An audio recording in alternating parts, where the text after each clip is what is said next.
Okay, now that you've finished editing your project at home, you probably have the newer version of Premiere at your home computer since you just recently downloaded it. Newer than the one that we have at school, so you're going to need to export your project from home to bring to school as a Final Cut Pro XML file.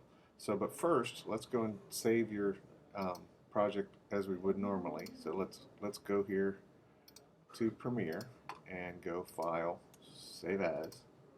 And I don't have an external connected, but I've made a folder out of my desktop. You're going to have a folder on your own hard drive. I just called my folder Documentary Project, and the name of my project is Eagles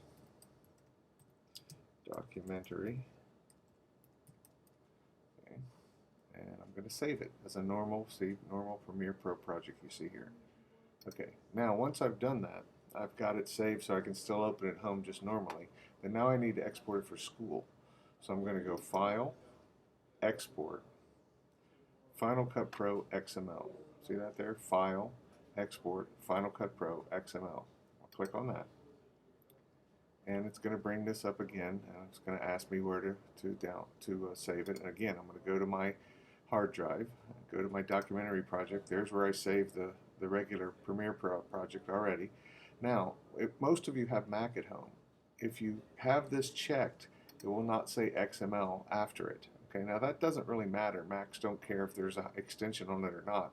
But what it makes it harder is to find the XML project. So if you uncheck this hide, when you save it, it's going to put .xml at the end of it to make it a lot easier for you to find which one is the XML file when you go to import it at school. So see File Format XML, says XML here, then all you do is hit Save. Now after you hit Save, you may get a report that says that there's, see, translation report. Now this says that there's some things that may not have translated in the XML. So let's click OK. It's nothing to worry about, but just take a quick read of the report if it pops up. Sometimes some of the special effects you did, sometimes some of the titles you did, but the majority of your edit will transfer just fine. So now then you just bring that into school on your hard drive. Now I'm going to go ahead and close this project because I'm going to demonstrate how you open it at school. So again, you launch Premiere as you normally would. Now instead of launching the XML project or going to your hard drive here and double clicking the XML project as you might have done with a regular Premiere Pro project. If you do that with a regular Premiere Pro project, it just launches it and opens it in Premiere just fine. But at XML you have to do it differently. So what we're going to do here is open Premiere like this and create a new project. And now when the new project pops up, you do the same things you do. You title it, so this will be documentary, and I'm just going to call it XML, so I know that it's different from my regular project.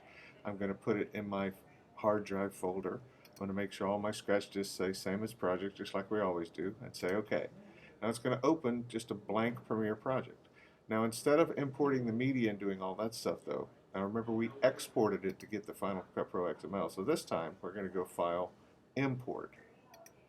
And we're going to go to our hard drive and get the XML file. Let me spread this out so we can read it. See, Eagles Documentary XML. That's one we exported from home. And we import this. And when it comes in, we get all the footage comes in, everything we did, and we should also have our sequence file here, which is right here. And when we double click it, watch what happens. See, everything you did except the title, and the title is still there, you just have to recreate it. So everything you did is there, all your edits, all your audio mixing, everything. But when we double click on this, there's nothing there. So we would have to recreate this title, and this title is in here, right here. We double click it again, it's just going to show up as a blank. So we might have to recreate our titles, but then that's the only thing that didn't translate back in. So titles are not a big deal. That'll only take you a couple minutes to put that back together. But then you just save and export your project for YouTube, and everything should be fine. So hopefully that'll work out for you.